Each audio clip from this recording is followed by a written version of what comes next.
दोस्तों, हमारी इस दुनिया में हजारों रिलीजन्स मौजूद हैं और उन्हीं में से एक है बुद्धिज्म यानी बौद्ध धर्म, जो क्रिश्चियनिटी, इस्लाम और हिंदू धर्म के बाद दुनिया का चौथा सबसे बड़ा धर्म माना जाता है। दरअसल बौद्ध धर्म दुनिया के सबसे पुराने धर्मों में से एक है, जो आज से करीब 2500 साल पहले गौतम बुद्ध के द्वारा भारत में शुरू किया गया था और आज दुनिया की 7% से ज्यादा आबादी यानी करीब 54 करोड़ लोग इस धर्म को फॉलो करते हैं। तो दुनिया में बौद्ध धर्म की शुरुआत आखिर किस तरह से हुई, इस धर्म के सिद्धांत और शिक्षाएं क्या हैं और कैसे ये दुनिया के सबसे बड़े धर्मों में से एक बना, ये सब कुछ आज हम इस वीडियो में जानने वाले हैं। तो चलिए अब वीडियो को शुरू करते हैं। दोस्तों, बौद्ध धर्म की शुरुआत करने वाले भगवान गौतम बुद्ध का जन्म आज से करीब 2500 साल पहले सन 480 BC के आसपास लुम्बिनी नाम की एक जगह पर इक्ष्वाकु वंश के राजघराने में हुआ था। आज के समय में ये जगह नेपाल के अंदर मौजूद है। दोस्तों, गौतम बुद्ध के पिता का नाम शुद्धोधन और माँ का नाम महामाया था, जो कोलीय वंश से ताल्लुक रखती थी। जन्म के समय गौतम बुद्ध का नाम सिद्धार्थ गौतम था, जबकि बुद्ध नाम उन्हें ज्ञान की प्राप्ति होने के बाद दिया गया। दोस्तों, गौतम बुद्ध का शुरुआती जीवन बड़े ही ऐशो आराम में गुजरा, क्योंकि उनके पिता उनके ऊपर दुख और पीड़ाओं को नहीं देखना चाहते थे। दरअसल जन्म के समय गौतम बुद्ध के बारे में ये भविष्यवाणी की गई थी कि वे आगे चलकर अपने पिता की राजगद्दी पर राजपाट नहीं संभालेंगे, बल्कि इसकी जगह वे लोगों को धर्म का मार्ग दिखाने का काम करेंगे। और ये भविष्यवाणी सुनने के बाद राजा शुद्धोधन काफी चिंतित हो गए थे।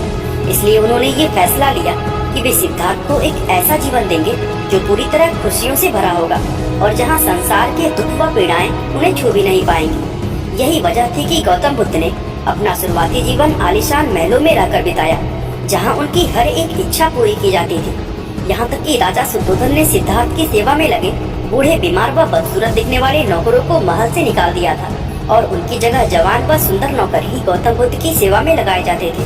उनकी सेवा में लगा कोई भी नौकर उनसे जीवन के दुखों के बारे में कभी कोई बात नहीं करता था, जिसके चलते गौतम बुद्ध को कभी ये पता ही नहीं चल सका कि इंसान के जीवन में दुख जैसी कोई चीज भी होती है, बल्कि उन्हें तो लगता था कि दुनिया में खुशियों के अलावा और कुछ नहीं होता। यहाँ तक कि दोस्तों, उनकी पसंद की एक सुंदर लड़की से उनकी शादी भी करवा दी गई थी। लेकिन इतना सब कुछ होने के बावजूद भी गौतम बुद्ध को अपनी लाइफ से कभी संतुष्टि नहीं हुई। उन्होंने अपने जिंदगी के 29 साल इसी तरह महल में रहकर ऐशो आराम के साथ बिताए। लेकिन 29 साल की उम्र में जब वो पहली बार अपने महल से बाहर निकले, तो जिंदगी की हकीकत को देखकर वो पूरी तरह हैरान रह गए। दरअसल बाहर निकलकर उन्होंने पहली बार बूढ़े, बीमार, दुखी और मरे हुए व्यक्ति को देखा। और जब उन्हें पता चला कि ये सारे दुख दुनिया के हर एक इंसान को झेलने पड़ते हैं, तो उन्हें जिंदगी की असली सच्चाई का एहसास हुआ, जिसे जानने के बाद वे खुद भी पूरी तरह दुखी हो गए।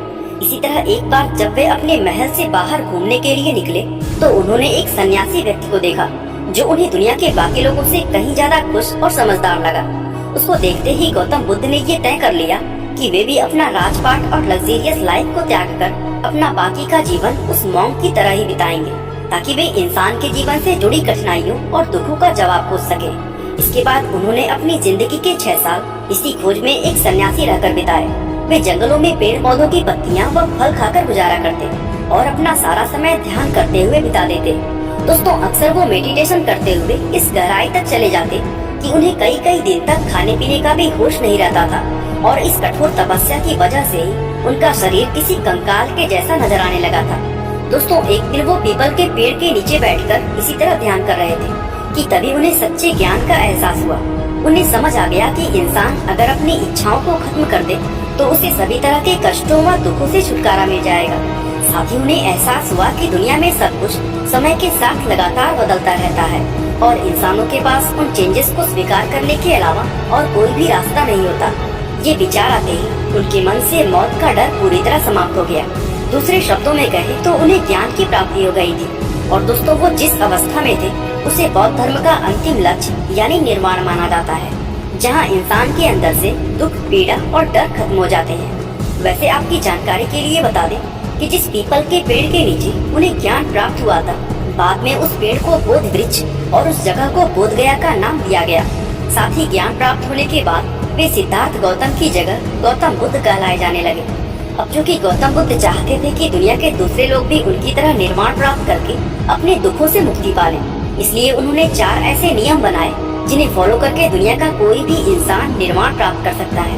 इन नियमों को 4 नोबल ट्रुथ यानी 4 आर्य सत्य कहते हैं और इन्हीं 4 नियमों पर पूरा बौद्ध धर्म आधारित है। तो चलिए अब जानते हैं बौद्ध धर्म के इन 4 नोबल ट्रुथ्स के बारे में। नंबर 1, दुख। इस आर्य सत्य में गौतम बुद्ध ने बताया है कि किस तरह ये दुनिया दुखों से भरी हुई है। वे कहते हैं कि सुख का ना मिलना, सुख को पाने का प्रयास करना और सुख मिल जाने के बाद उसको बरकरार ना रख पाना, ये हर एक चीज दुख का कारण है। यानी इंसान के लिए जन्म से लेकर मृत्यु पूरा दुख ही दुख है और ये दुख मृत्यु के बाद भी खत्म नहीं होता, क्योंकि पुनर्जन्म के जरिए दुख की ये साइकिल अनंत काल तक चलती रहती है। नंबर 2, दुख समुदाय। दोस्तों, इस दूसरे आर्य सत्य में गौतम बुद्ध ने इंसान के जीवन में दुख होने के अलग अलग कारणों के बारे में बताया है। यहाँ उन्होंने कर्म, इच्छा और मोह को इंसान के दुखों का प्रमुख कारण माना है। नंबर 3, दुख निरोध। दोस्तों, इस तीसरे आर्य सत्य में गौतम बुद्ध ने बताया है कि इंसान के दुखों का अंत संभव है, क्योंकि दुनिया में मिलने वाले दुखों का कारण इंसान खुद ही होता है। इसलिए इंसान अगर चाहे तो वो भी गौतम बुद्ध की तरह अपने इन दुखों को हमेशा के लिए खत्म कर सकता है। नंबर 4, दुख निरोध मार्ग। दोस्तों, गौतम बुद्ध ने इस चौथे और आखिरी आर्य सत्य में एक ऐसे रास्ते को बताया है जिस पर चलकर कोई भी व्यक्ति अपने दुखों से हमेशा के लिए छुटकारा पा सकता है। उनके द्वारा बताए गए इस रास्ते को द नोबल 8-फोल्ड पाथ या कहें अष्टांगिक मार्ग का नाम दिया गया है। इस मार्ग में 8 अलग अलग सीढ़ियाँ हैं जिन पर चलकर दुखों से मुक्ति प्राप्त की जा सकती है। और दोस्तों, ये अष्टांगिक मार्ग कुछ इस प्रकार है। चारों आर्य सत्य में पूरी तरह विश्वास करना, अपने मानसिक और नैतिक विकास का संकल्प लेना, निगेटिव और नुकसान पहुंचाने वाली बातें और झूठ ना बोलना, कोई भी ऐसा कर्म ना करना जिससे किसी को नुकसान पहुंचे, दूसरों को नुकसान पहुंचाने वाला व्यापार ना करना, खुद को सुधारने की कोशिश करना, वर्तमान की हर एक पल में पूरी तरह सचेत रहना और एक समय में सिर्फ एक ही चीज पर ध्यान लगाना। दोस्तों, गौतम बुद्ध कहते हैं कि अगर कोई व्यक्ति सही ढंग से उनके बताए इस अष्टांगिक मार्ग पर चले तो वो भी उन्हीं की तरह अपने सभी दुखों से हमेशा के लिए निजात पा सकता है। बौद्ध धर्म में इन 4 आर्य सत्य और अष्टांगिक मार्ग के अलावा और भी कई बुनियादी आस्थाएं हैं जिनका इस धर्म में काफी ज्यादा महत्व है। दोस्तों, गौतम बुद्ध निर्वाण हासिल करने के बाद 45 साल तक जीवित रहे थे और ये 45 साल उन्होंने भारतीय उपमहाद्वीप में इधर उधर घूमकर अपनी शिक्षाएं दिए। समय के साथ धीरे धीरे लोग उनके फॉलोअर्स बनते गए और इस तरह दुनिया में बौद्ध धर्म की शुरुआत हो गई। सन 400 BC में जब गौतम बुद्ध का देहांत हो गया तो उनके फॉलोअर्स ने बौद्ध धर्म को दुनिया के अलग अलग हिस्सों में फैलाना शुरू कर दिया और देखते ही देखते ये धर्म पूरे एशिया में फैल गया।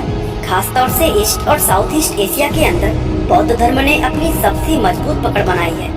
दोस्तों, बौद्ध धर्म एक ऐसा धर्म है जिसे अलग अलग लोग अपनी अलग अलग परिस्थितियों के अनुसार अपने खुद के हिसाब से फॉलो कर सकते हैं। यही वजह है कि आज दुनिया में हमें अलग अलग जगहों पर कई अलग अलग तरह के बौद्ध धर्म देखने को मिलते हैं, लेकिन उन सभी को इस धर्म की 2 मुख्य शाखाएं थेरवाद और महायान में बांटा जाता है। दोस्तों, थेरवाद बौद्ध धर्म की सबसे पुरानी शाखा है जिसमें पाली भाषा में लिखे हुए प्राचीन धार्मिक ग्रंथों का पालन होता है। इस बौद्ध धर्म के फॉलोअर्स महात्मा बुद्ध को देवता नहीं बल्कि एक महापुरुष मानते हैं। यहाँ तक कि इनके धार्मिक समारोहों में बौद्ध पूजा भी नहीं होती है। थेरवाद मुख्य रूप से श्रीलंका, बर्मा, कंबोडिया, वियतनाम और लाओस जैसे देशों में फॉलो किया जाता है। वहीं महायान बौद्ध धर्म की अगर बात करें तो इसके फॉलोअर्स मानते हैं कि दुनिया के ज्यादातर लोगों के लिए निर्वाण मार्ग को अकेले प्राप्त करना संभव नहीं है और उन्हें इस कार्य में सहायता की जरूरत होती है। महायान शाखा में प्रेरणा और सहायता के लिए बोधिसत्वों को माना जाता है और बोधिसत्व वे लोग होते हैं जो निर्वाण पा चुके होते हैं। बौद्ध धर्म की ये शाखा मुख्य रूप से चीन, Japan, Korea, Taiwan, Tibet, Bhutan, Mongolia और सिंगापुर आदि देशों में देखने को मिलती है। दोस्तों, तिब्बती बौद्ध धर्म में गुरुओं का बहुत महत्व होता है, जहाँ उन्हें लामा कहकर बुलाते हैं और दलाई लामा का नाम आपने सुना ही होगा, जो कि तिब्बती बौद्ध धर्म के लीडर हैं। बाकी दोस्तों, आज के लिए बस इतना ही। तो दोस्तों, अगर आपको ये वीडियो अच्छा लगा तो कमेंट जरूर करना और वीडियो को लाइक शेयर। आपका बहुमूल्य समय देने के लिए बहुत बहुत धन्यवाद।